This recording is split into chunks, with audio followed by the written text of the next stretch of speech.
Давайте прокомментируем для начала вот саму новость, с которой мы начали. Уничтожение склада деталей для шахедов в зоне Алабуга, Татарстан на 16 миллионов долларов, сообщение ГУРа. Что можно сказать по поводу этого происшествия, назовем это так? Ну, давайте начнем с того, что самая, наверное, наименьшая потеря для России — это корпуса для шахедов, потому что, в принципе, в России производство композитных материалов и корпусов — это возможно, для них это не будет проблем. Самая большая потеря — это потеря электроники и тех компонентов, которые поставляют им страны в обход санкций, тот же Иран, тот же Казахстан, другие страны постсоветского пространства. То есть мы говорим о потере самого сложного, то есть чего у России нет на самом деле, потому что мы видим, сколько западных комплектующих в вооружении российском, и понимаем, что в принципе на самом деле, да, это серьезная потеря, конечно же, мы сейчас резко не увидим спад, допустим, использования дронов «Шахед», хотя, в принципе, он небольшой есть, и это связано больше с погодными условиями. Но, тем не менее, с учетом того, что если говорить о такой потере и о том, что в среднем Россия может производить порядка 2000 «Шахедов» в месяц, можно говорить, что, в принципе, это существенно ударит по возможностям Российской Федерации. Надо смотреть и дальше за курсированием иранских грузовых самолетов для того, чтобы понимать, насколько им нужно будет быстро нагнать то количество, которое они потеряли. Если мы говорим о разработках, давайте так, украинского ВПК, на чем нам сейчас стоит делать акцент? Мы понимаем, что он уже просматривается, да, с учетом и как бы гибридных, да, экземпляров, да, и, как мы говорим, дроны, ракеты, соответственно. Да, ваше мнение по поводу того, на что нам стоит выходить уже в следующем году? Тут, в принципе, осталось недолго. Я всегда поддерживаю вопрос масштабирования всех тех мощностей производства, которые у нас есть, потому что каждое вооружение, которое производится частными компаниями в Украине, является очень важным для сил обороны Украины. Почему? Потому что это комплексное решение задач на линии боевого столкновения. И также комплексное решение задач для ударов по стратегическим объектам на территории Российской Федерации. Почему? Потому что, в принципе, мы закрываем всю линейку необходимого вооружения, которое мы используем, допустим, для нанесения для ударов глубоко на территории Российской Федерации за счет получения разного типа беспилотников, которые могут выполнять функцию как, допустим, приманки для средств противовоздушной обороны, так и могут использовать комбинированные атаки, допустим, за счет либо реактивной тяги, либо за счет тяги двигателя внутреннего сгорания. Поэтому, в принципе, я бы сказал, что, естественно, сейчас нужно говорить о масштабировании и получении больших возможностей, если мы говорим о несении полезной нагрузки, то есть это мы говорим о боевой части ракет, которые выпускаются в Украине, что нужно идти к 450 килограммам с возможностью нести это количество демократии на глубину 1000 километров по территории Российской Федерации.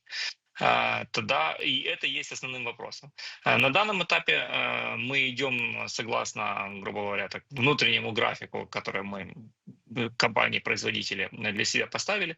То есть и в принципе здесь мы можем говорить о том, что в принципе конец года стал намного лучшим по количеству и характеристикам того, что мы можем делать по сравнению с тем, что мы ожидали.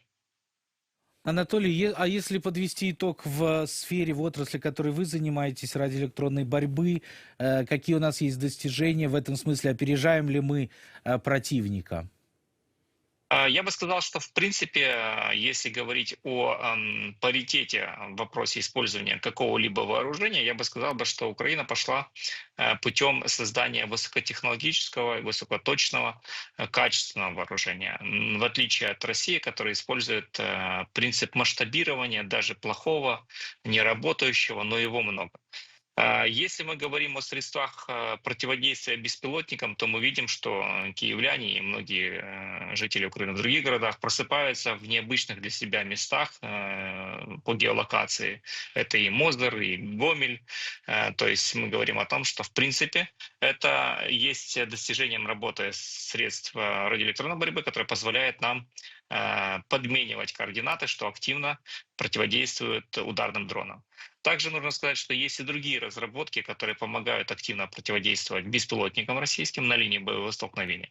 И я бы сказал, что в принципе по сравнению даже с началом года сейчас количество компаний, которые занимаются производством средств радиоэлектронной борьбы, существенно увеличилось, и мы уже выходим не только на производство готовых продуктов, но мы говорим уже и о линейке, допустим, комплектующих тех же антенн, усилителей, генераторов, то есть то, что необходимо для производства в целом продукта. То есть мы говорим о создании своих комплектующих, которые позволят нам не зависеть существенно от каких-либо других стран.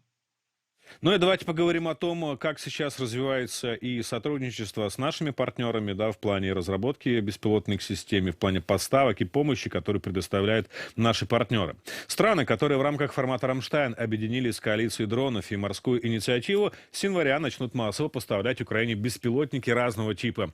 Об этом заявил заместитель министра обороны Великобритании Люк Поллард. Он отметил, что Соединенное Королевство продолжает сотрудничество с союзниками, чтобы нарастить темпы поставок оружия в Украину. Услышим позицию и продолжим беседу. Могу подтвердить, что в январе ожидается значительное изменение. Мы начнем поставлять десятки тысяч дронов через коалиции морских и беспилотных возможностей, которые возглавляет Соединенное Королевство вместе с нашими партнерами Норвегией и Латвией. Люк Поллард, заместитель министра обороны Великобритании. Анатолий, а расскажите, пожалуйста, как вся эта история, я бы сказал, знаете, даже не о тех дронах, да, на которые мы рассчитываем, которых ждем, а как эта вся история вплетается вот в нашу систему, в наши комплексы? Вот мы вам даем, что можем, или мы вам даем по поводу запросов? Да, каким образом эта вся история координируется? Да, чтобы действительно вот те поставки, на которые мы планируем выйти с нашими партнерами уже со следующего месяца, действительно они вот в этом плане работали на полную. Ну, давайте начнем с того, что если мы говорим про коалицию дронов, то тут следует сказать, что это площадка, на которой ставятся, грубо говоря, технические требования к дронам, которые они закупаются. И большое количество компаний, как украинских, так и, допустим, британских, либо западноевропейских, американских, могут принять участие на данном тендере для того, чтобы продать свою продукцию, которая в дальнейшем пойдет непосредственно уже в Украину. Таких, в принципе, решений сейчас немного, но есть уже, и это радует. То есть давайте вспомним инициативу Дании, которая закупает вооружение украинских производителей и поставляет их непосредственно силам обороны Украины. И это, в принципе, позволяет нам закрыть те бюджетные вопросы, которые государство не в состоянии сейчас закрывать, потому что на самом деле есть потребность большая в беспилотниках, есть потребность большая в средствах поражения, средствах радиоэлектронной борьбы. Для этого бюджетных средств не хватает, и поэтому есть помощь со стороны западных партнеров. Я бы обратил еще внимание на то, что в принципе сейчас за этот год появились очень хорошие совместные предприятия, которые занимаются разработкой и производством двигателей реактивных, то есть это Чехия, Украина. Также можно сказать, что о взаимном сотрудничестве между Боингом и Антоновым. И прекрасная работа Хелсинга, это немецкая компания, которая занимается искусственным интеллектом, которая активно помогает Украине, украинским производителям внедрять некоторые технологии, и уже посредством этих технологий появились даже у них там довольно-таки неплохие свои дроны. Поэтому я бы сказал, что в принципе тут вопрос идет взаимной работы между украинскими производителями и западными производителями. В принципе, так и появились ракеты, такие как Storm Shadow, так и появился Таурус за счет работы немецких и шведских, допустим, компаний производства вооружения. Поэтому я думаю, что в ближайшее время, возможно, мы увидим свою трембиту, которая будет создана, допустим, там, на основе там, чешских комплектующих, либо там, французских, немецких. Анатолий, уже мы упоминали с коллегой ударные дроны украинские. Давайте тоже акцентируем на них внимание. В последнее время Украина сделала существенный шаг вперед, не только в плане использования дронов на фронте, непосредственно в их производстве. К примеру, это Пекло, Поляныца. Основатель компании-разработчика дронов «Первый контакт» Валерий Боровик в эфире канала Freedom рассказал, что именно в производство подобного рода беспилотников Украина должна вкладывать как можно больше средств. Ведь на выходе такие дроны будут дешевле западных аналогов. Очень важно развивать дальние ударные беспилотники параллельно с другими вещами. Потому что оттуда еще один момент, осуществляются удары ракетами, оттуда поднимаются бомбардировщики и ракетоносители вражеской страны, оттуда они вот заплывают в море. То есть вот эти все как бы цели должны быть в зоне поражения наших беспилотников, наших ракет. Анатолий, давайте об этом в перспективе 25 года поговорим, об этих наших достижениях.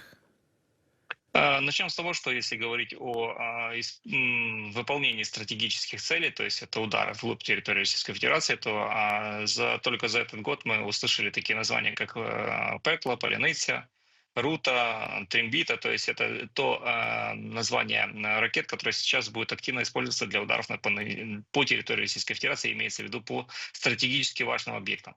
Потому что, в принципе, нужно понять, что именно оттуда поступает вооружение, именно оттуда поступает топливо для того, чтобы Россия могла и дальше продолжать вести войну на территории Украины.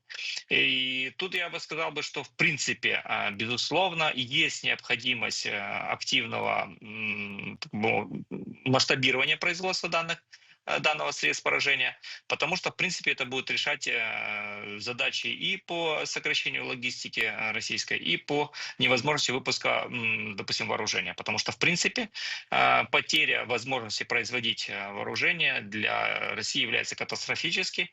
Посмотрите за последнее время, какое вооружение она использует на линии боевого столкновения. То есть это и корейская, КНДРовская, севернокорейская артиллерия, и те же САУ, и те же ракеты, и уже военнослужащие пошли корейские. То есть это показывает о проблеме в производстве собственного вооружения. Даже последние массированные атаки ракетные производились ракетами Х-101 со старыми советскими двигателями от ракет Х-55. То есть это показывает про проблематику.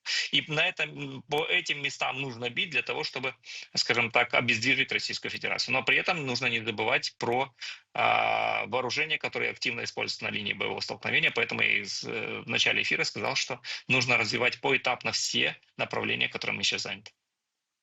И напоследок хотел бы вас спросить, а скажите, за счет чего, знаете так, нам выходить на ликвидацию угроз, которые к нам поступают со стороны таких объектов дальних, да, там дальней авиации, таких как, к примеру, Оленья, вот, когда постоянно смотришь, что оттуда взлетают, да, соответствующие самолеты, и ты понимаешь, что если уже выйдет боевой, то ждать Украине там через, там, не знаю, несколько часов, соответственно, когда они вылетают на пусковые рубежи. За счет чего нам ликвидировать вот эту угрозу, да, вот на что нам надо выходить? За счет уничтожения складов в Энгельсе, потому что в Энгельсе происходит оснащение всеми ракетами. За счет уничтожения производственных возможностей, если мы говорим, допустим, о ремонте и обслуживании самолетов Ту-95, это Таганрог, завод Бериева.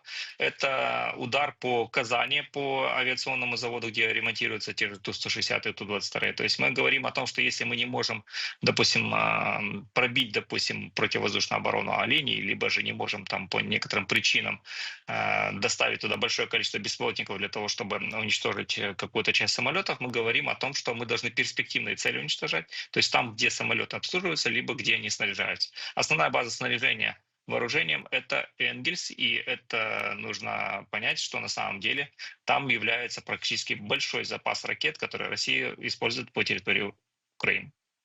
Анатолий, если ты позволишь, Сакин, просто знаешь, вот мы понимаем, что есть объекты, которые завязаны, да, вот на эту историю. А вот интересно, получается, что если мы говорим о дронах, о разработках беспилотных систем, соответственно, да, то, Анатолий, тут получается, чтобы сами объекты нам не представляли угрозы, то тут надо выходить на определенные массовые масштабные вещи в ракетной промышленности. Безусловно, это и есть тактическое ракетное вооружение в Подмосковье. Хотя тут я бы сказал, что, наверное, единственное место, хорошо защищенное средствами противовоздушной обороны, это Москва и Ленинград. Почему Московская и Ленинградская область? Почему? Потому что, в принципе, там есть большое количество военных производственных мощностей. Там есть большое количество складов, которые, в принципе, нужны России для того, чтобы обороняться. И поэтому я бы сказал, что безусловно, но с учетом, допустим, комбинированных атак, я не думаю, что это будет проблема, допустим, для того, чтобы нанести удары по тому же самому тактическому ракетному вооружению Королева. И, безусловно, есть другие предприятия, которые задействованы в производстве вооружения, тот же «Арсенал-53», те же пороховые заводы. В принципе, в России достаточно много таких объектов, по которым нужно нанести удары, но при этом я бы сказал, что это не такое большое количество, с которым бы не справилась Украина. Это предел по расстоянию там до Урала, после Урала вообще невозможно. Урал будет. это как точка отсчета, да? 3000 километров мы можем говорить, мы можем подтвердить, что у нас есть Это средства, которые спокойно. могут работать. Сейчас, Это спокойно. на данный момент, 3000 Мы км говорим закрываем. 3000 километров, просто мы сейчас используем на меньших Мгм. расстояниях, на более важных целях.